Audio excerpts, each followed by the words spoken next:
Nambari 26 ambapo mradi wa maendeleo ya watu wa asili uliandaa warsha ya kikanda kuhusu mazingira katika kijiji cha Labot kwa kushirikiana na shirika moja lisilo la kiserikali.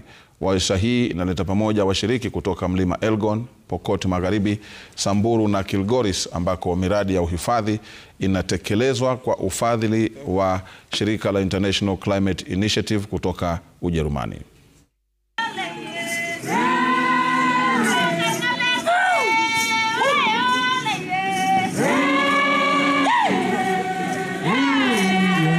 Huwa wanahakikisha kwamba baada ya matumizi so ndio hizo vikapo hapo tumeweza kuziona.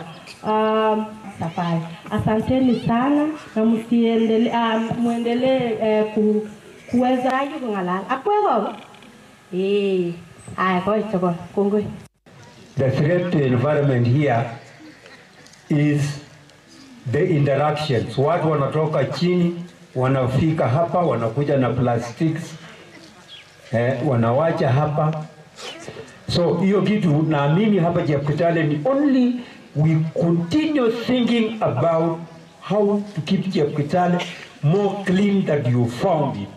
Nataka kuwashukuru watu wa Chepkitale.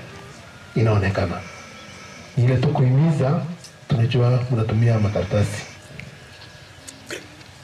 Katika nchi yetu ya Kenya tulikuwa tunapan all plastics, hasa ya karatasi, ile paperback. So ukipatikana naye yatia. Ngaje kuna sehemu kama penye natoka ziko ambayo